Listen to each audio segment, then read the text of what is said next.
ഒരു വാലന്റൈൻസ് ഡേക്ക് ഇത് പറയാൻ പറ്റുമോ എന്ന് എനിക്കറിയില്ല. ബട്ട് നിങ്ങളെ സോൾമേറ്റിനെ കണ്ടുപിടിക്കാൻ അല്ലെങ്കിൽ നിങ്ങളുടെ ഡേറ്റിംഗ് ലൈഫ് ഇനി ഭയങ്കര ഹാർഡാവാൻ പോവുകയാണ്. ഫിനാൻഷ്യൽ ടൈമിൻ്റെ ആർട്ടിക്കിൾ അനുസരിച്ചിട്ട് മെൻ ആൻഡ് വുമൺ, പ്രത്യേകിച്ച് ജെൻസി മെൻ ആൻഡ് വുമണിൻ്റെ ഐഡിയോളജീസിനിടയിൽ ഒരു നല്ല ഡിവൈഡ് വരാൻ തുടങ്ങിയിട്ടുണ്ട്. ഒരു ഗ്ലോബൽ ലെവലിൽ നോക്കുമ്പോൾ നമ്മൾ എപ്പോഴും കേൾക്കാറ് ജെൻസി ഭയങ്കര പ്രോഗ്രസീവ് ആണെന്നാണ്. But it's actually more nuanced. Gen Z girls are more progressive. Gen Z boys പലപ്പോഴും ബൂമേഴ്സിനേക്കാളും പരാജയമാണെന്നാണ് സ്റ്റഡീസ് പറയുന്നത്. 18-നും 30-നും ഇടയിലുള്ള വുമൺ അവരുടെ കൗണ്ടർ പാർട്സിനെ നോക്കുമ്പോൾ 30% മോർ പ്രോഗ്രസീവ് ആണെന്ന് പറയപ്പെടുന്നു. So what happened?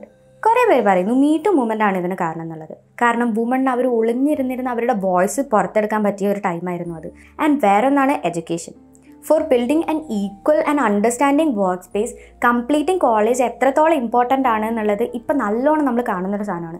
റിസർച്ചേഴ്സ് അനുസരിച്ചിട്ട് കംപ്ലീറ്റിംഗ് കോളേജസിന് അതുപോലെ തന്നെ ഒരു ഹൈ ഏർണിംഗ് വാല്യൂ ഉണ്ടാകുന്നത് ഭയങ്കര സിൻക്രണൈസ്ഡ് ആയ ഒന്നാണ്. ആൻഡ് വേറൊന്ന് മസ്റ്റ് ബി സോഷ്യൽ മീഡിയ. എത്രയൊക്കെ പറഞ്ഞാലും നമുക്ക് യൂട്യൂബൊക്കെ എടുത്ത് നോക്കുകയാണെങ്കിൽ യൂട്യൂബ് ഒരു മെയിൽ ഡോമിനേറ്റഡ് ഏരിയയാണ്. ആൻഡ് ഇതിലെ കുറേ ആൽഫ മെയിൽ പോഡ്കാസ്റ്റ് നമ്മുടെ സൊസൈറ്റിയെ നല്ലോണം നെഗറ്റീവ്ലി ഇമ്പാക്റ്റ് ആക്കുന്നുണ്ട്. ആൻഡ് ലാസ്റ്റ്ലി എല്ലാവരും കുറ്റം പറയുന്ന ഫെമിനിസം ആവാം ഇതിന് കാരണം. Who knew finding a soulmate came with its own ideological playing cards?